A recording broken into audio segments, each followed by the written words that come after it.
여러분, 우리가 이미 알고 있듯이 세상은 악으로 광범위하게 영향을 받고 있고 악이 세상 곳곳에 깊숙이 박혀 있습니다.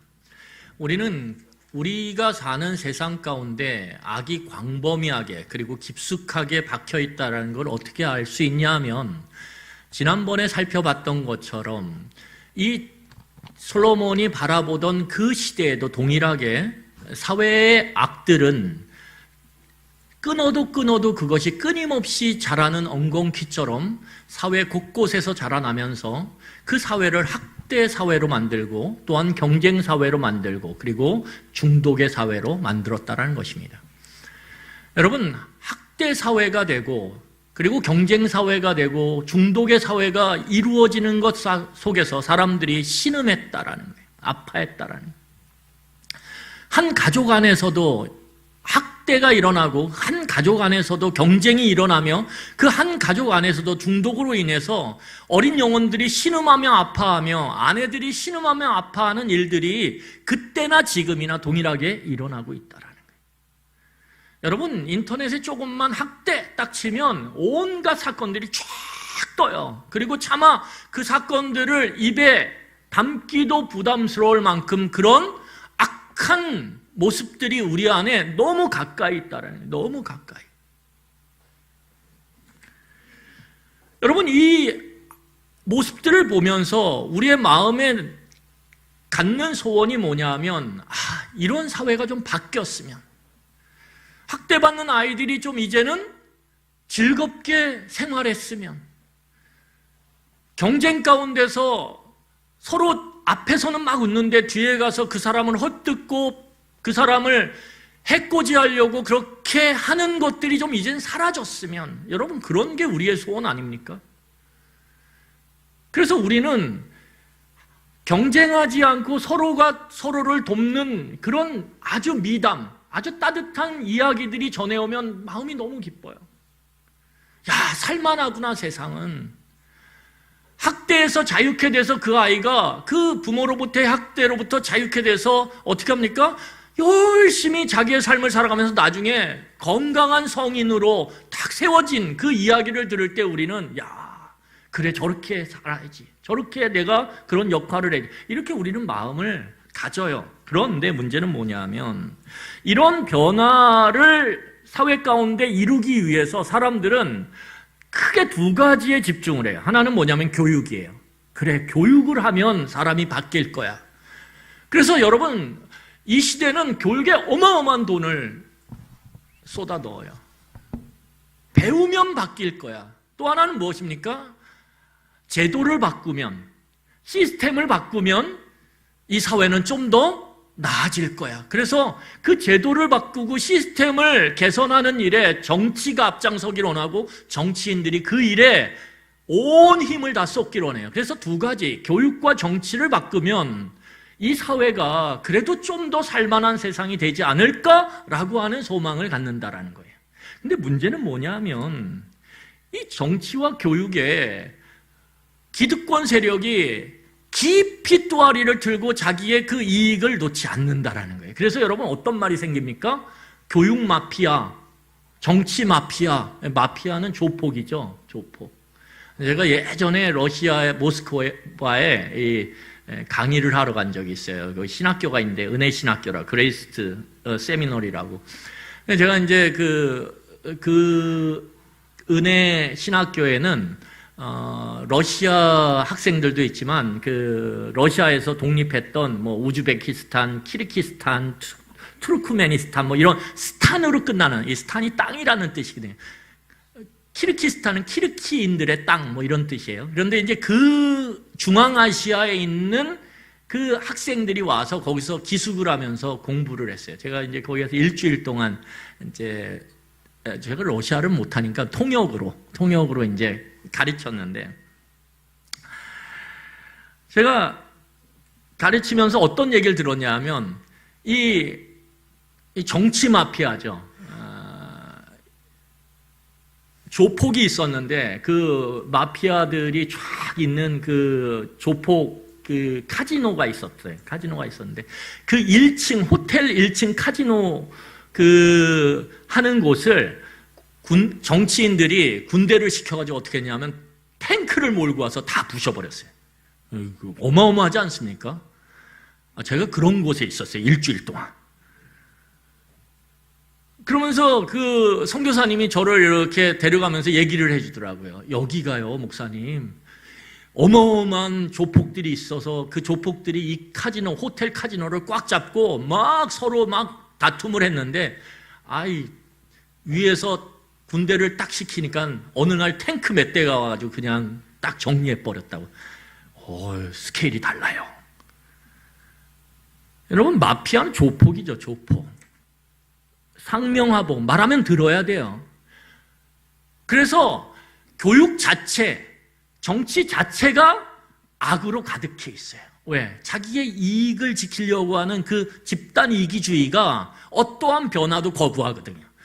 그런데 그 교육을 통해서, 그 정치를 통해서 사회를 바꾼다고요? 그건 역부족이에요. 우리는 이미 오랜 세월을 경험해 왔어요.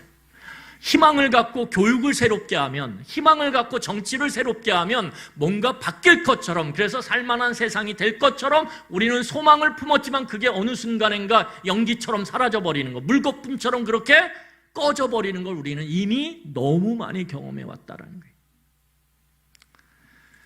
그래서 여러분, 때로는 이 답답함에 사람들은 교회와 성도들에게 이 변화의 소망을 걸기도 해요.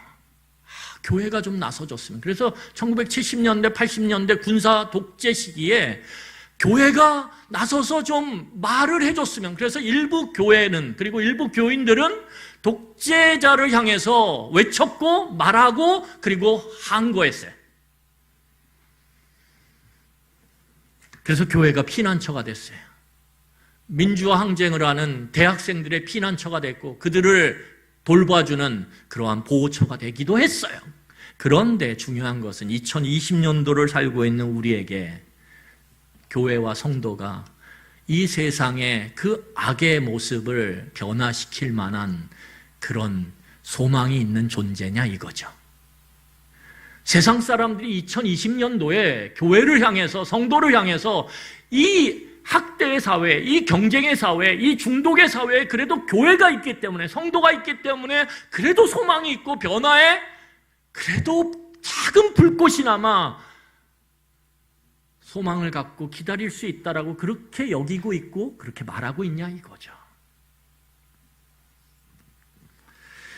여러분, 세상은 교회를 향해서 그리고 성도를 향해서 심각한 의문을 갖고 있어요. 오늘 솔로몬 역시 동일한 생각을 갖고 있었던 것 같아요. 여러분, 지난주까지 불의에 대해서 법정까지 깊숙이 파고들은 불의. 그래서 법정에서 공평해야 될 재판이 굽어져요. 돈이 많은 쪽으로, 힘이 있는 쪽으로, 아는 사람이 있는 쪽으로. 여러분, 그런 법정의 불의가 세상을 어떻게 망가뜨리냐 하면 법정도 그래? 그러니까 세상에 힘 있는 자들이 학대하기 시작하고 그리고 경쟁하기 시작하고 그리고 중독이 되는 사회로 그렇게 사회는 망가지기 시작한 거예요. 그런데 그런 불의와 악이 판치는 세상의 모습을 이야기하던 이 지혜자 솔로몬이 갑자기 오늘 본문을 보면 성전의 이야기를 갖고 와요. 이건 좀 이상해요. 왜 갑자기? 우리는 여기서 뭘 알 수 있냐 하면 솔로몬도 의문이 있었다는 거예요. 왜 이스라엘 사회 내에 저 아름다운, 내가 하나님께 지어 바친 저 아름다운 솔로몬 성전이 저렇게 예루살렘 저 꼭대기에 번쩍번쩍이면서 그 영광을 드러내고 있는데 저기에 많은 사람들이 예배를 하러 그렇게 날마다 몰려들고 있는데 왜 이 사회는 그러냐 이거예요. 왜 소망이 없어지냐 이거예요. 점점 더. 성전의 사람들은 가득 채워지는데 왜 사회는 바뀌지 않냐 이거예요. 이게 솔로몬의 의문이에요. 또한 솔로몬은 이 신앙이, 이 성전에서 하나님을 예배하는 이 신앙이 그래도 세상을 바꿀 수 있는 소망이 되지 않을까? 그러니까 솔로몬은 두 가지를 동시에 품었다라고 봐요. 하나는 뭐예요? 왜 신앙이 제 역할을 하지 못하지? 왜 세상은 이렇지에 대한 의문, 신앙에 대한 의문. 또 하나는 그래도 신앙이 소망이 아닐까? 세상을 바꿀 수 있는 힘이 아닐까? 유일한 대안이지 않을까? 이 두 가지, 의문과 소망이라고 하는 이 얽혀진 궁금증 속에서 오늘 이 본문을 저는 쓰고 있다라고 봐요. 많은 사람들이 솔로몬에게 와서 얘기했을 거예요. 신앙생활이 이 사회의 변화를 일으킬 수 있지 않습니까? 그런데 왜 사회는 이 모양이죠? 아마 솔로몬이 의문을 가졌던 걸 누군가가, 신하들이 동일한 의문을 제기하며 물었을 거예요. 또는 자기가 갖고 있던 그 신앙의 소망, 그래도 신앙이 이 세상을 바꿀 수 있지라고 하는 그 소망에 대해서 누군가가 다가와서 물었을 거예요. 그래도 교회가 소망이 아닙니까? 그래도 예배를 드리는 성도가 소망이 아닙니까? 라고 물었을 때 솔로몬도 맞아, 그럴 거야 라고 하는 아마 생각이 들었을 거예요. 그래서 이 의문과 소망이라고 하는 두 가지 때문에 오늘 솔로몬은 이 우리가 읽었던 본문을 기록하고 있다라는 거예요. 여러분, 그러면 여기서 솔로몬의 특징이 뭐죠? 솔로몬은 조사를 잘해요. 그러니까 지금 이스라엘 사회의 신앙생활이 과연 어떤지 신앙 실태를 한번 조사해 봐야 되겠다. 사람들이 어떻게 예배를 드리는지, 어떻게 성전에 올라가서 어떤 일을 하는지 한번 면밀하게 자세히 조사해 봐야 되겠다. 그래서 조사하기 시작합니다. 그렇지 않습니까? 그게 정말 왜 그런지를 알려면, 그게 진짜 소망인 줄 알려면 조사를 해봐야 되죠. 과연 신앙이 지금 어떤 모습인가. 그래서 여러분들 요새 인구 센서스 조사하죠. 여러분들 하나하나를 이렇게 1대1로 면담하는 거예요. 자, 이동효 집사님 일로 오세요. 그래서 어떻게 하냐면 솔로몬이 조사를 하기 시작해요. 문항 한 100가지를 묻기 시작합니다. 그러면 거기에 이제 대답을 하기 시작하는 거죠. 한 명, 한 명, 한 명. 우선 솔로몬이 이스라엘의 신앙생활을 조사를 하는데 신앙생활의 중심은 무엇입니까? 예배예요. 그래서 예배를 가장 먼저 조사하기 시작합니다. 여러분, 예배를 한마디로 말하면 왕이신 하나님을 만나는 거예요. 예배는 단순해요. 뭐예요? 왕이신 하나님을 만나는 것. 여러분, 사람은 만남을 통해 뭐가 되냐면 변화가 돼요. 그래서 우리 옛 속담에도 무슨 속담이 있죠? 뭐 따라 강남 가요? 친구 따라. 친구 잘 만나야 된다는 거예요. 친구 잘못 만나면 강남, 요즘에는 캬바레 아니 클럽에 가서 막 이렇게 있단 말이에요. 그러니까 친구를 잘 만나야 강남을 가는데 강남 클럽에서 이렇게 하든 아니면 강남에 있는 학원에 가서 열심히 미래를 준비하든 친구를 잘 만나야 된다는 이 만남의 중요성을 이야기하는 동서고금을 막론하고 다 동일해요. 여러분, 그래서 유명한 노래가 있지 않습니까? 우리 만남은 우연이 아니야. 여러분, 얼마나 만남이 중요하면 만남에 대한 노래가 셀 수도 없어요. 셀 수도 없어요. 왜? 만남 때문에 인생을 흥하기도 하지만 만남 때문에 인생을 망하기도 하거든요. 저는 그런 면에서 보면 참 만남이 좋았어요. 제 아내를 만난 건 저에게 인생의 복이에요. 저는 맞아. 그때 나를 좋아하던 그 자매를 네가 만나서 결혼했으면 아찔해요. 그래서 제가 제 아내를 따라다녀서 만난 게 너무너무 너무너무 감사해요. 너무너무. 그렇다고 꼭 제가 늘 행복한 건 아니에요. 자, 감사는 하는데 어쨌든 그래요? 그래서 우리 만남은 너무 중요하죠. 만남은. 그래서 만남을 통해 사람은 변화가 되는 거예요. 만남을 통해서 사람은 깎이고 다듬어지는 거예요. 그래서 만남이 중요한 거예요. 그런데 그 만남을 통해서 오히려 상처를 입고 깊은 내상을 입어서 인간이 망가질 수도 있어요. 여러분, 예배는 하나님을 만나는 거고 그 만남을 통해서 우리는 하나님을 알아가며 그 알아감을 통해서 변화를 경험하는 것입니다. 이게 예배예요. 그래서 이 솔로몬은 이스라엘 백성과 하나님이 만나는 모습이 어떤지를 면밀하게 살펴보고 조사하기 시작했어요. 이스라엘 백성은 도대체 하나님을 어떻게 만날까? 이 만남, 예배가 중요한데 이 만남이 과연 어떤 모습일까? 살펴보기 시작해요. 1절 같이 읽겠습니다. 어떤 만남을 이스라엘 백성들이 하나님과 하고 있었는지 우리 함께 살펴보도록 하겠습니다. 1절입니다. 같이 읽겠습니다. 시작. 너는 하나님의 집에 들어갈 때에 내 발을 삼갈지어다. 가까이 하여 말씀을 듣는 것이 우매한 자들이 재물 드리는 것보다 나으니 그들은 악을 행하면서도 깨닫지 못함이니라. 여러분, 이스라엘 백성들은 정기적으로 우리 정기적으로 예배드리러 나오잖아요. 정기적으로 하나님의 집을 방문했어요. 여기서 하나님의 집이란 솔로몬 성전을 의미해요. 솔로몬 성전은 너무 아름답고 찬란하고 정말 그 자체 예배당 안에만 들어가 있어도 은혜가 막 미쳐지는 그 정도로 아름다웠어요. 왜요? 온통 다 황금으로 돼 있거든요. 그래서 이스라엘 백성들은 정해진 때마다 이 예루살렘 성전으로 올라가면서 하나님께 제사를 드렸고 예배를 드렸어요. 제사를 드리고 예배를 드렸어요. 제사가 예배죠. 그런데 이스라엘 백성들이 성전에 올라갈 때마다 했던 일이 뭐냐면 제물을 갖고 올라가는 거예요. 여러분, 모든 이 종교적인 어떤 신전들은 다 어디 있습니까? 산 위에 있어요. 꼭대기에. 그래서 그 사찰도 보면 일주문을 지나요. 일주문이라는 게 있어요. 일주문을 지나서 대웅전까지 올라가는데 보통 계단이 있어요. 일주문을 탁 지나면 이제 그 산 입구에서 사찰에 올라갈 때 보면 일주문이 딱 있어요. 그 문을 지나면 이제 계단이 쫙 놓여지고 계단 끝에 뭐가 있냐면 대웅전이라고 하는 불상을 모신 집이 딱 서 있어요. 그 계단을 올라가는데 보통 계단을 108개의 계단을 보통 놔요. 그래서 108번뇌, 한 계단을 올라갈 때마다 자기의 그 걱정과 근심을 내려놓는 거예요. 그래서 108계단을 딱 올라가서 탁 보면 대웅전이 쫙 있고 그 가운데에 문이 쫙 열려 있는데 거기에 황금 색깔의 불상이 탁 서 있어요.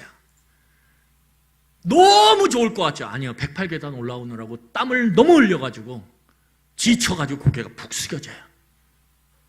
그리고 어떻게 합니까? 대웅전에 탁 들어가면 어떻게 해요? 힘이 없어요. 그래서 우리 교회로 말하면 주여 이거고요. 그 절로 말하면 부처님 이렇게 하는 거예요. 고개를 못 들어요. 힘들어서. 왜? 거기 올라오느라고. 그런 거예요, 여러분. 그래서 다 높은 곳에 있어요. 올라올 때 힘 빼라고. 힘 빼라. 네 힘으로 사는 거 아니다. 이렇게. 여러분, 오늘 이스라엘 백성들도 재물을 메고 열심히 예루살렘 성전으로 올라오는 거예요. 예루살렘 성전이 한 900m 정도에 있었거든요. 980m 정도 해발. 그러니까 열심히 올려요. 여러분, 그 모습을 멀리서 보면 어떨까요? 너무 감격스럽죠. 야, 하나님에 대한 열심이, 야, 대단하다.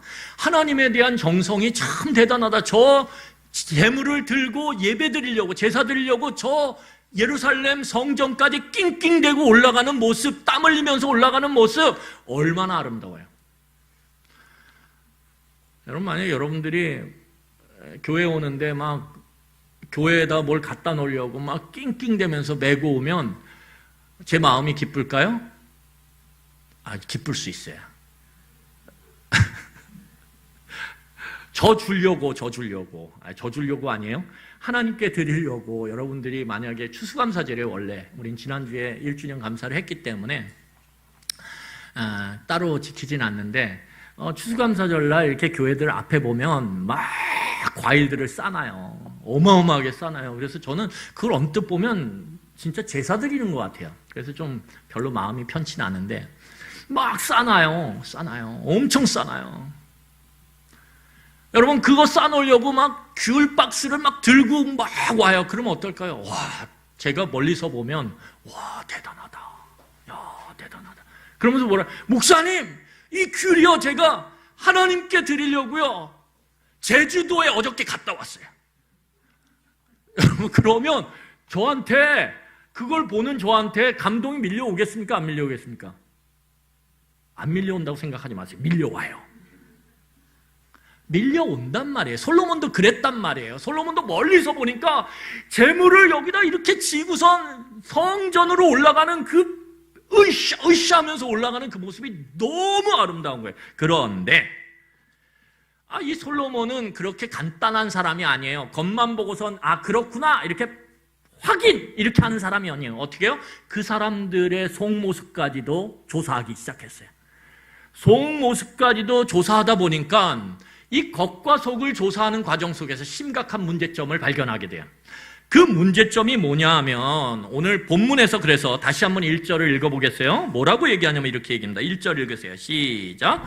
너는 하나님의 집에 들어갈 때 내 발을 솔로몬이 뭐라고 얘기하냐면 재물 들고 올라가 아름다워 보이지 아니야. 조사해보니까 그 마음을 조사해보니까 그 속을 조사해보니까 니네 하나님의 성전에 올라갈 때 너희들의 발을 삼가해 이렇게 얘기하는 거예요.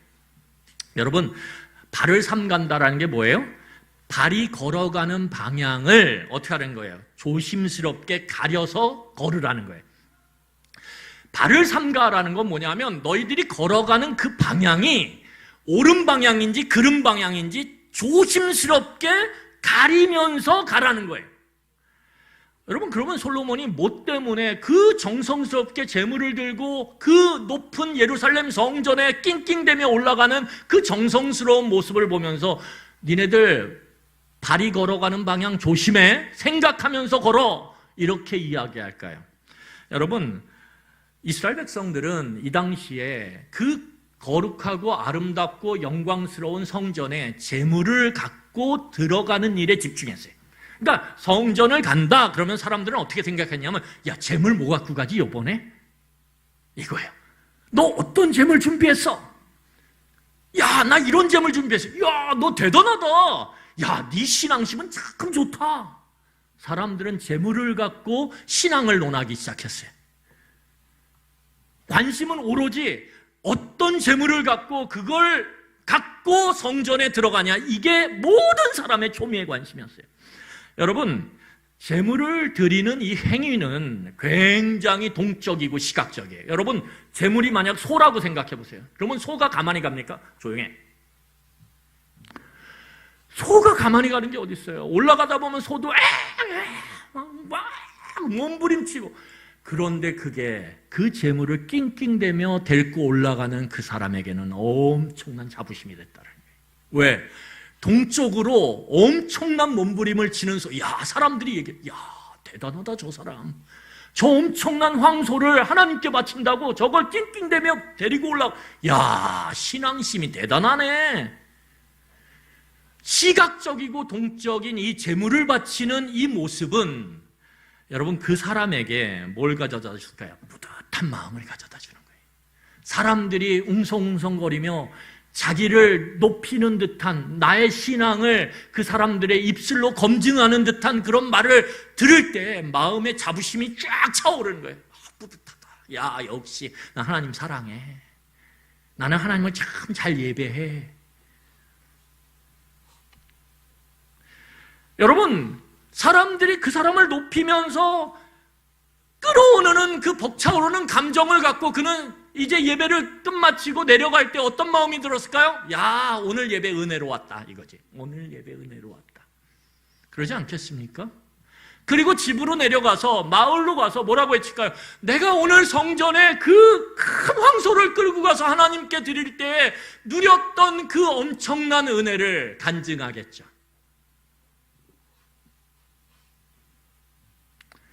그 감격과 기쁨을 사람들에게 막 이야기하겠죠. 그리고 오늘 하나님의 그 은혜가 내게 가득 찼다라고 그렇게 찬양하겠죠. 아마 그 집은 그날 저녁에 찬양의 울려 퍼짐 가운데서 온 가족이 하나님의 은혜를 경험했을 수도 있어요. 언뜻 보면 되게 아름다워요. 시작과 끝이 너무 딱 맞아요. 그래서 좋아 보여요. 여러분 어떤 사람이 하나님께 예배를 드리러 오는데 하나님 저에게 이런 은혜 주셔서 감사하다고 헌금을 어마어마하게 갖고 와가지고 헌금을 착 드렸어요. 그럴 때 여러분 사람들이 무슨 집사님 헌금 많이 드렸대. 하나님이 복 주셔가지고 사업이 잘 되나 봐. 일이 잘 되나 봐. 승진했나 봐. 그럴 때 여러분 그 헌금을 많이 드린 후에 막 뿌듯함. 야, 내가 나를 봐도 너무 귀한 거예요. 야, 내가 이런 걸 하나님 앞에 드려? 와. 그리고 어떻게 해요? 그 시간은 너무 좋은 거예요. 막 좋아. 그리고 사람들의 그 칭찬하는 말들을 들으면서 집으로 갔을 때 어떨까요? 막 은혜가 넘치죠. 야, 교회는 정말 은혜가 넘쳐. 이랬을 수도 있어요. 그런데 솔로몬이 그냥 그렇게 허술한 사람이 아니에요. 솔로몬은 그 사람을 미행하기 시작해요. 뒤따라가기 시작해요. 쫙 뒤따라요. 그 사람을 붙여가지고 어떻게 합니까? 온갖 카메라를 다 붙여서 그 사람의 그 성전에서 예배드린 다음에 집으로 내려가서 일상으로 내려가서의 모습을 다 기록하고 찍기 시작해요. 무섭죠? 솔로몬 그런 사람이에요. 그랬더니 어떤 일이 일어납니까? 오늘 1절을 다시 한번 보면, 자, 1절 다시 보겠어요. 거기 보세요. 너는 하나님의 집에 들어갈 때 내 발을 삼갈지어다. 가까이 하여 말씀을 듣는 것이 우매한 자들이 재물을 드리는 것보다 나으니 그들은 뭘 행해요? 그들은 악을 행해요. 오늘 솔로몬은 이 재물을 드리는 일에, 예배는 재물을 드리는 거예요. 하나님 앞에. 이 재물을 드리는 일에 집중했던 그 사람을 향해서 뭐라 그러냐면 우매자라고 단정해요. 우매자가 뭐죠? 어리석은 사람, 이 바보 같은 사람. 이 바보야, 이거지, 바보야. 왜냐하면 그는 재물을 드리고 기쁨과 감격 속에서 성전을 내려가서 삶 가운데 사람들에게 간증하고 내가 은혜 받았다라고, 내가 하나님께 이런 헌신을 했다라고 막 떠버렸는데, 중요한 건 무엇입니까? 그의 일상의 삶에 어떠한 변화도 일어나지 않았다라는 거예요.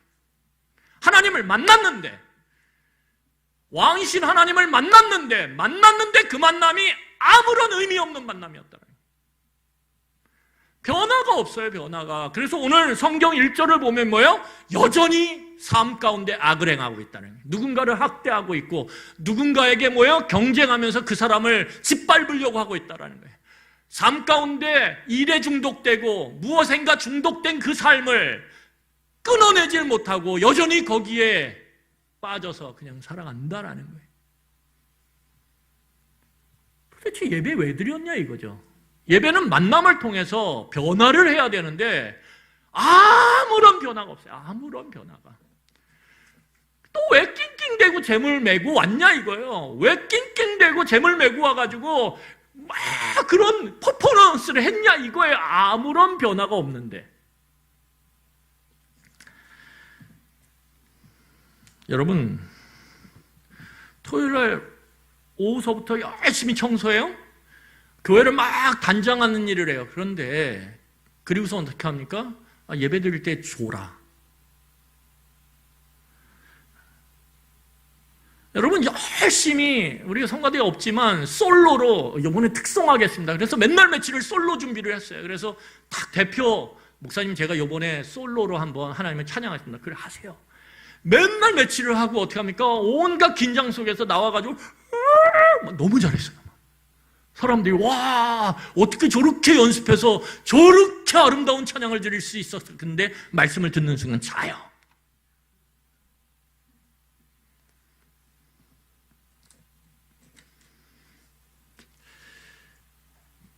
여러분, 오늘 성경은 뭐라고 얘기하냐면 네가 잘할 수 있는 것, 네가 잘할 수 있는 것을 통해 신앙생활하는 것, 교회 생활하는 것은 뭐예요? 우리의 자부심만 높인다라는 거예요.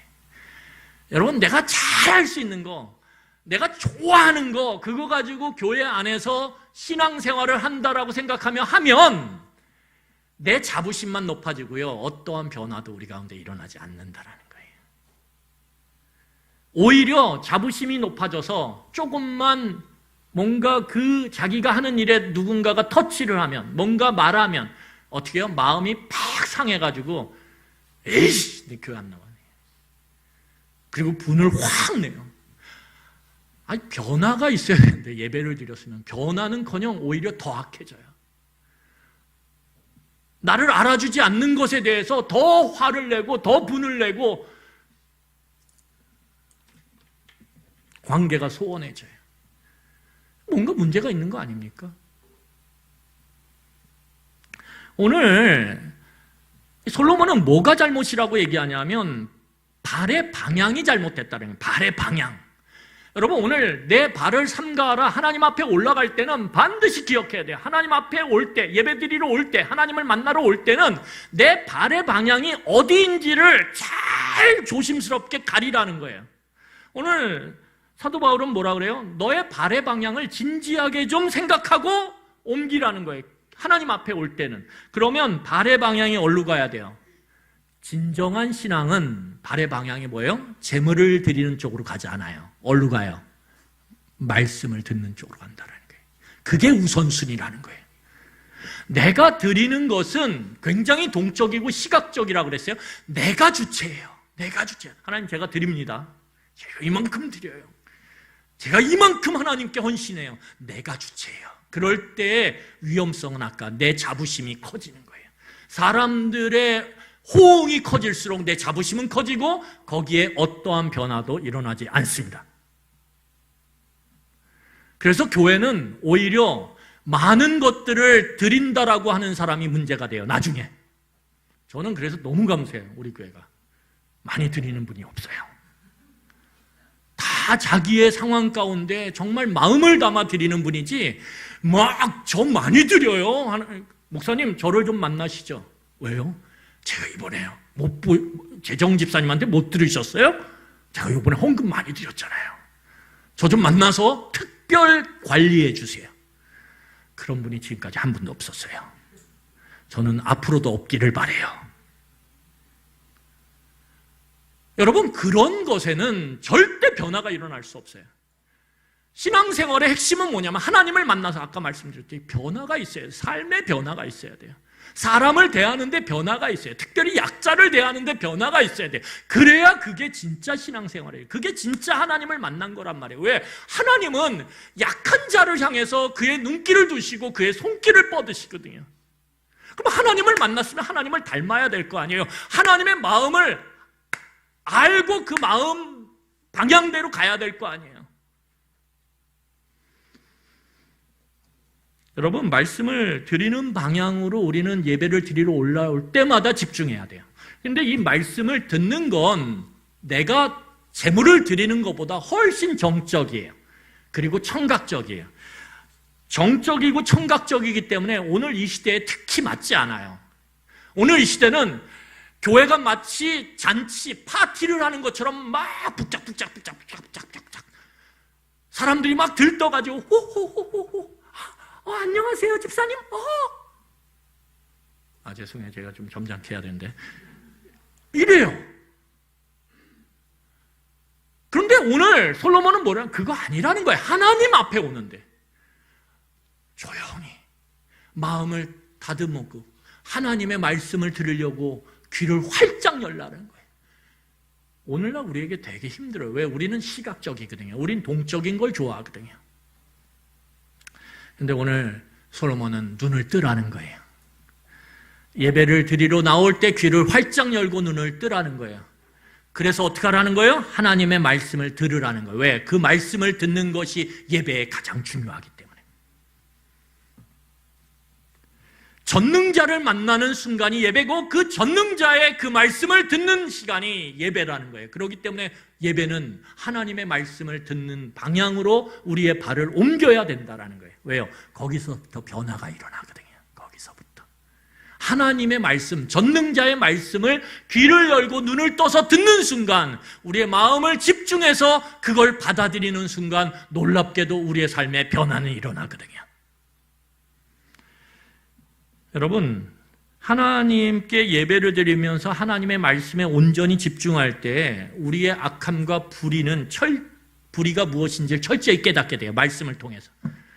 그리고 그 말씀이 면도날처럼, 영적 면도날처럼 우리의 그 감추어진 불의의 모습을 깎아내기 시작해요. 낱낱이 쫙 드러내고 깎아내요.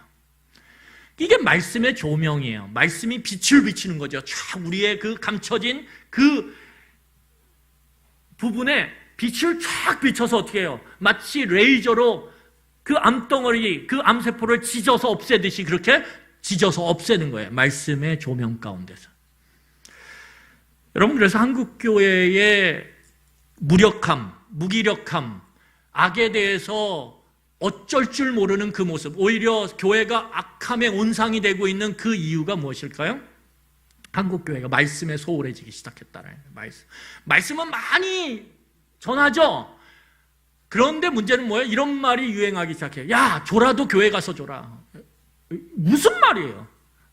전능자의 말씀을 듣는데 어떻게 졸아요? 그 말씀이 내 삶에 들어올 때 내 삶에 변화가 일어나는데 어떻게 말씀을 들을 때 조냐 이거예요.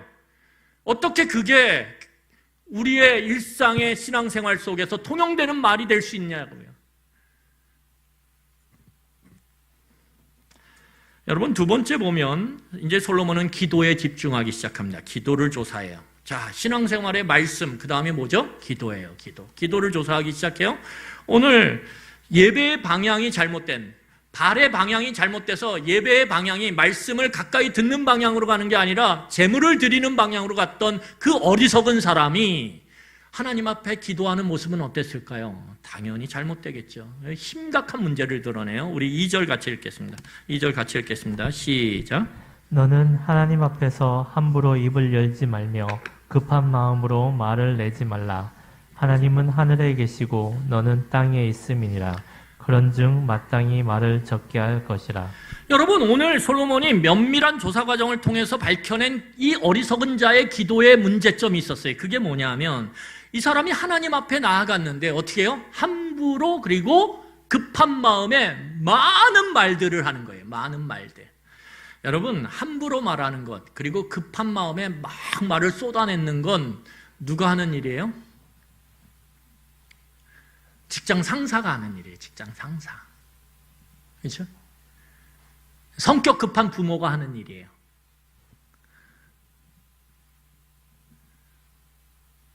뭔가 내 마음에 맞지 않으면 막 얘기하는 거죠. 너 그럴 수 있어. 블라블라블라블라블라. 막 급한 나머지 말이 따라오질 못해.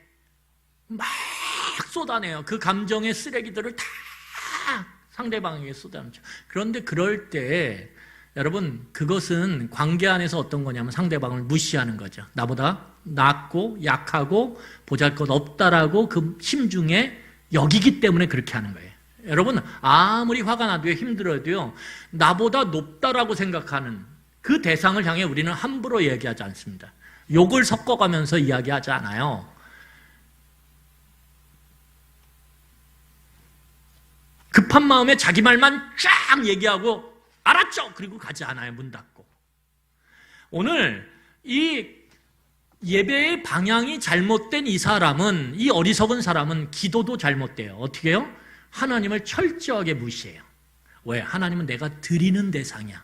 내가 많은 걸 드리면 좋아하고 내가 적은 걸 드리면 안 좋아하고 내가 어떻게 하느냐에 따라서 하나님은 울고 웃는 분이야. 그럼 뭐예요? 내 마음에 있는 걸 그냥 막 쏟아내는 거죠. 오늘 이 어리석은 사람은 하나님을 무시하는 행동을 대화 속에서, 기도는 대화죠. 대화 속에서 철저히 드러낸다. 여러분, 그 사람을 존중하는지 존중 안 하는지를 알 수 있는 가장 중요한 방법이 뭐예요? 대화를 해보면 알아요. 대화를 해보면. 대화는 그냥 소리나는 말로만 하는 것이 아니에요. 표정과 제스처로 하는 거예요. 그래서 대화를 해보면 그 사람의 나를 대하는 표정, 나를 대하는 제스처, 태도, 그리고 말의 모양새, 그 말의 단어들을 잘 종합해보면 이 사람이 나를 어떻게 대하는지 정확하게 알 수 있어요. 그런데 이 예배의 방향이 잘못된 사람은 내가 드리는 것에 집중한 나머지 하나님의 존재, 그 하나님의 말씀을 귀 기울여 듣지 않아요. 그러니까 어떻게 합니까? 내 말만 막 하는 거예요. 하나님 이렇게 하셔야 돼요. 하나님 이걸 해주셔야 돼요. 요구하는 기도만 하는 거예요. 계속. 내가 이거 드렸으니까 하나님 이거 주세요. 뭐예요? give and take죠. 주고받는 관계. 하나님 내가 이렇게 많이 드렸는데 왜 내 삶에 이 문제 해결해 주지 않으세요? 그리고 막 자기의 그 분을 막 토해내요. 하나님 앞에. 여러분, 이것은 우상을 대하는 태도예요. 우상. 살아계신 인격적인 하나님을 대하는 태도가 될 수가 없어요. 왜냐하면 오늘 본문을 다시 보세요. 2절 제가 읽겠습니다. 너는 하나님 앞에서 함부로 입을 열지 말고 급한 마음으로 말을 내지 말라. 왜요? 같이 읽겠습니다. 하나님은 하늘에 계시고 너는 땅에 있음이니라. 여러분, 우리는 땅을 딛고 있어요. 하나님은 하늘에 계세요. 이 땅과 하늘의 차이는 극복될 수 없는 차이예요. 인간의 소망이 무엇입니까? 이 차이를 극복하는 거예요. 그래서 비행기를 만들고 날아보려고 하고 우주로 비행선을 쏘고, 인간은 끊임없이 이 땅에 사는 인간들은 하늘을 정복하기를 원해요. 이게 인간의 교만이고 인간의 죄성이에요. 그런데 이 차이는 극복할 수 없는 차이라는 거예요. 왜요? 땅은 하늘로부터 내려오는 것들을 바라고 기다리고 소망하는 존재거든요.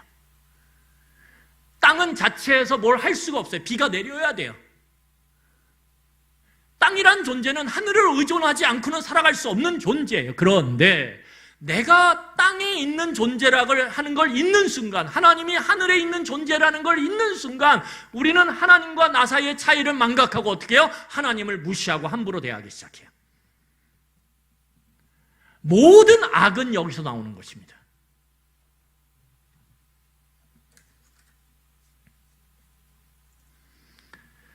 여러분, 그래서 오늘 솔로몬은 우리에게 이렇게 얘기해요.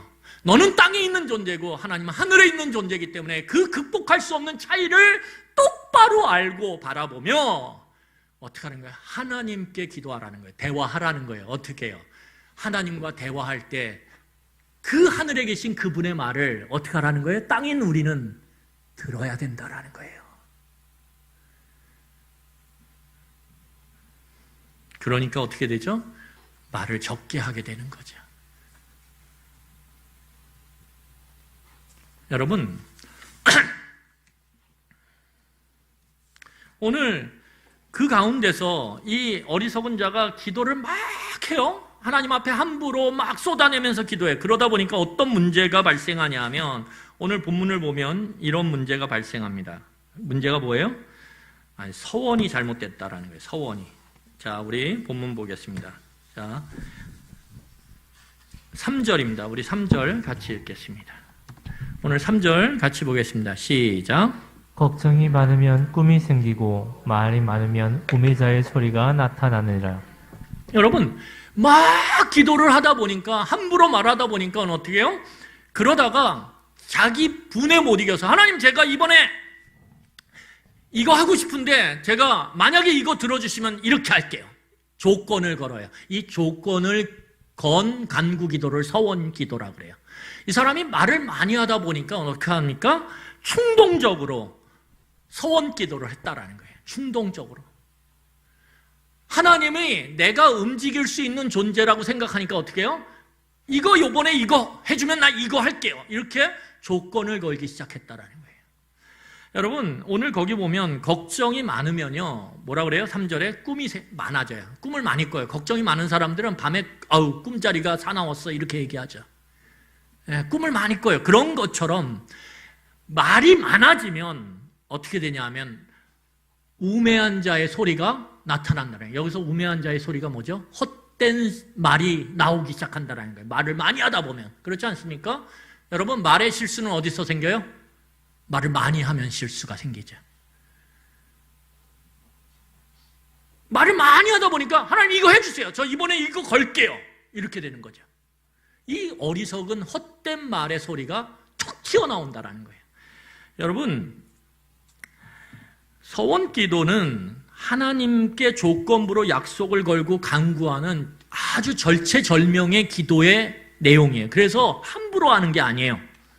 근데 할 수는 있어요. 구약 성경을 보면. 그 대표적인 사람이 누구냐면 사무엘상 1장 11절에 나오면 한나의 기도예요. 자, 우리 사무엘상 1장 11절을 보겠습니다. 사무엘상 1장 11절 같이 읽겠습니다. 시작. 서원하여 이르되 만군의 여호와여 만일 주의 여종의 보통을 돌아보시고 나를 기억하사 주의 여종을 잊지 아니하시고 주의 여종에게 아들을 주시면 내가 그의 평생에 그를 여호와께 드리고 삭도를 그의 머리에 대지 아니하겠나이다.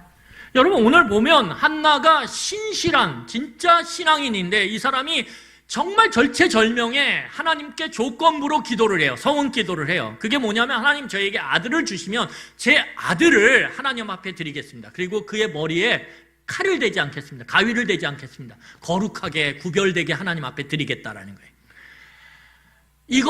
이 기도를 하고 한나가 막혔던 폐가 열리면서 사무엘이라고 하는 아들을 낳았어요. 그런데 그 사무엘을 어떻게 합니까?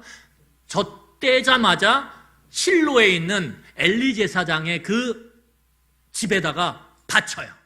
이 성막에서 제 아이를 키워주세요. 이렇게. 여러분, 자녀가 언제 제일 이뻐요? 젖될 때까지 이뻐요. 왜? 내 몸에서 탁 붙어서 있어요. 그 다음부터는 어떻게 해요? 걷기 시작하고 뛰기 시작하면 이제는 뭐예요? 경험 못 해보셨어요? 힘들죠. 아이고, 내가 왜 저걸 나가지고, 막 이러죠. 젖될 때는 다 엄마한테 안겨 있어요. 온전히 의존해요.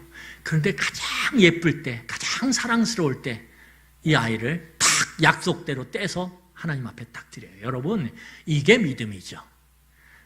서원 기도는요, 믿음을 강력하게 증명하는 증거예요. 그런데 예배의 방향이 잘못된 사람, 그래서 기도의 방향이 잘못된 사람은 그 기도 가운데서 함부로 충동적으로 서원하고요. 그 서원 기도를 지켜요, 안 지켜요? 오늘 성경을 보니까 안 지킨다라는 거예요. 화장실 들어갈 때랑 나올 때랑 다르다라는 거예요. 왜요? 보이지 않는 하나님을 무시하는 이 삶 가운데는 하나님께 드린 약속 따위는 아무런 것도 아니에요. 그리고 누군가가 오늘 성경을 보면 사절, 메신저를 보내와요. 당신 성전에서 하나님 앞에 서원 기도했는데 그거 기록해 놨는데 이제 지켜야 될 때가 지났는데 어떻게 하시겠습니까? 이러면 뭐라고 얘기하냐면 이 사람들은 핑계를 대요. 실수였어요. 실수였어요. 하나님 앞에서. 여러분, 말씀을 정리하겠습니다. 오늘 성경을 보면 생각해 보세요. 하나님의 말씀을 듣지 않고 재물을 내가 드리는 것에 집중해서 삶에 어떠한 변화도 일어나지 않는 사람, 하나님을 무시하며 내 말을 쏟아놓고 내 요구사항만 쫙 읊은 다음에 뒤도 돌아보지 않고 쫙 가는 사람, 하나님이 도대체 어떤 생각, 내가 말한 것에 대해서 어떤 생각, 어떤 마음, 어떤 계획이 있는지에 대한 아무런 들음 없이 그냥 내 말만 쏟아내고, 하나님 아셨죠? 제가 드렸으니까 아셨죠? 그러면서 어떻게 해요? 하나님 요번에 이거 이루어 주시면 제가 고부로 드릴게요. 제가 10배로 갚아드릴게요. 그리고 함부로 하나님 앞에 어리석은 말을 해요. 그리고 막상 그게 이루어지면 어떻게 돼요? 아까워요, 그게. 너무 아까워요. 그래서 핑계를 대기 시작해요. 그게 누구예요? 사도행전에 예루살렘 교회에 하나님께 그 재물을 팔아서 온전히 바치려고 했는데 너무 아까워서 그걸 감춰두고 하나님 앞에서, 사도 앞에서 거짓말을 했던 아나니아와 삽비라죠. 하나님을 우습게 하는 거예요. 하나님을. 여러분, 이런 신앙생활을 하는 성도에게 무슨 선함이 있겠어요? 여러분, 하나님조차도 우습게 하는데 그가 일상의 삶으로 내려가서 자기보다 연약한 사람들을 향해서 얼마나 함부로 말하겠어요? 얼마나 급한 마음에 자기 할 말만 다 쏟아넣겠어요? 여러분, 하나님 앞에서도 그 약속을 지키지 않고 헌식자처럼 그 약속을 버려버리는 이 사람이 연약한 사람들과의 약속, 힘없는 사람들과의 계약을 얼마나 헌식자처럼 여기겠어요? 그의 삶에 선함은 없어요. 그가 아무리 성전에 정기적으로 올라가서 제물을 드리며 많은 말들로 막 유창하게 기도하고 하나님 앞에 서원을 막 하고, 내가 이거 하지만 이거 하겠습니까? 와, 대단하시다. 저는 용기가 없어서 서원 기도를 못해요. 서원 기도하려고 그러면 그 조건을 거는 것 때문에 가슴이 콩당콩당해서 저는 못해요. 그런데 어떻게 그거를 해요? 와, 대단하시다. 그런데 그의 삶을 면밀히 살펴보면, 추적해보면 삶에 악이 가득하다라는 거예요. 오히려 그가 학대의 사회, 경쟁의 사회, 중독의 사회를 오히려 거기서 만들어지고 있다라는 거예요. 그 신앙이 좋다라고 하는 눈에 보이는 그 신앙자를 따라가면 그 가정 안에서 자녀를 막 학대하고 너 공부하지 않으면 죽는다라고 너 나고자 된다라고 경쟁을 부추기고 어떻게 해서든 이겨야 된다라고 주일날도 교회는 가 아빠 엄마 얼굴이 있으니까 끝나고 나면 학원으로 가 공부에 미쳐야 돼 미치지 않으면 이룰 수 없어. 여러분 그렇게 몰아세우는 그 사람이 무슨 사회를 바꾸겠어요?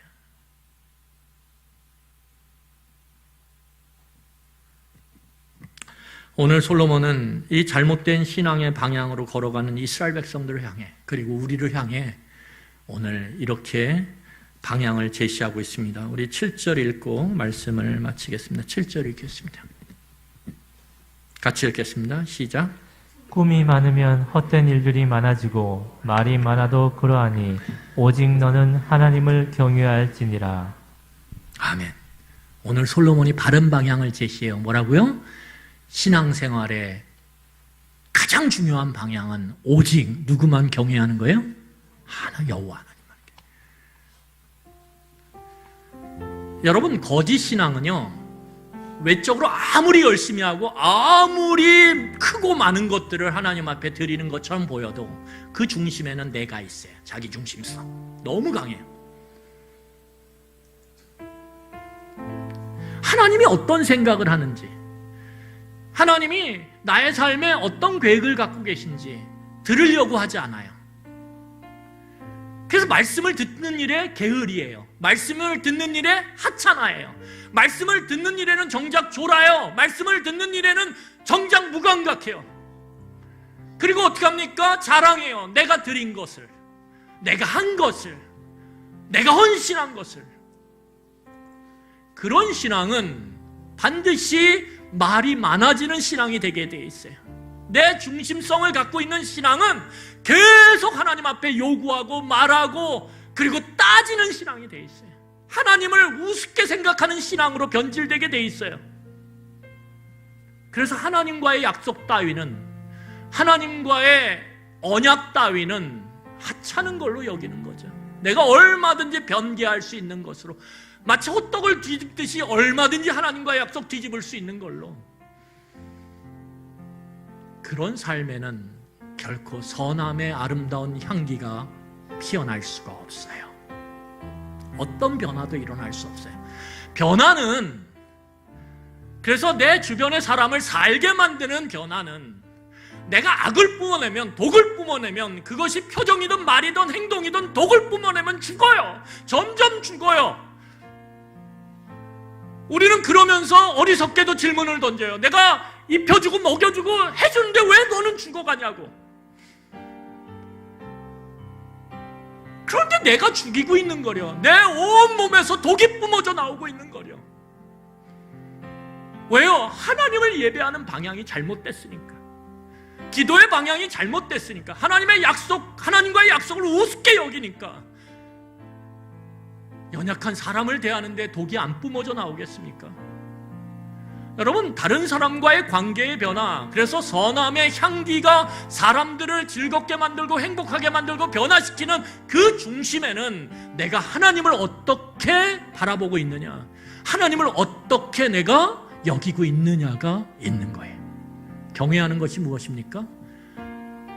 한마디로 얘기하면 두렵고 떠는 마음으로 하나님을 대하는 거예요. 두렵고 떠는 마음. 그런데 거기에 차가운 두렵고 떠는 마음이 아니라 하나가 더 붙어요. 뭐요? 따뜻함 가운데서 두려워하고 떠는 거예요.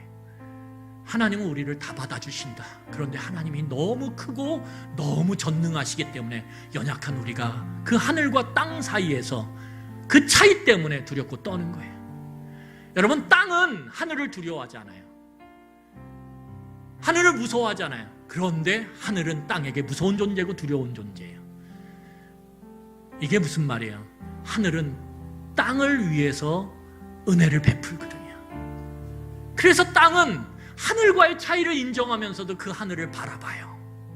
그게 경외예요. 여러분, 이 마음을 회복할 때에만이 우리는 하나님의 예배 가운데 귀를 열어, 눈을 열어 말씀을 들을 수 있어요. 말씀을 들을 수 있을 때 우리는 하나님과 나와의 차이를 정직하게 인정할 수 있어요. 하나님과의 차이를 정직하게 겸손하게 인정할 때 우리는 이제 함부로 말하고 급한 마음으로 말을 쏟아내는 잘못된 대화가 아니라 하나님과 인격적인 대화를 할 수 있어요. 하나님께 귀를 열어 듣고 우리는 그 가운데 평안하고 위로받고 힘을 얻을 수 있어요. 여러분, 그럴 때 우리는 하나님과의 약속을 지체 없이 이행할 수 있는 믿음이 생기기 시작하는 거예요. 그럴 때 우리를 통해서 세상은 조금씩 바뀌어가는 거예요. 하나님이 우리에게 원하시는 것이 그것입니다. 오늘 한국교회에 묻고 있는 것이 그것입니다. 네가 정말 오직 나를 경외하고 있니? 기도하겠습니다. 여러분, 이 시간에 우리 조용히 말씀을 생각하며 나는 도대체 하나님을 어떻게 생각하고 있는가? 나는 하나님의 말씀에 귀를 기울이며 그 말씀을 듣고 있는가? 나는 하나님 앞에 나와 하나님의 차이를 인정하며 겸손하게 하나님과 대화하고 있는가? 나의 신앙생활은 나의 삶에 선한 변화를 일으키고 있는가? 변화가 없다면 지금 우리의 발의 방향이 잘못된 거예요. 여러분들이 하나님을 생각하는 것이 지금 잘못된 거예요. 우리 오직 하나님만을 경외하게 해달라고, 따뜻함 가운데서 두렵고 떨리게 해달라고 우리 이 시간에 같이 기도하도록 하겠습니다. 기도하시겠습니다.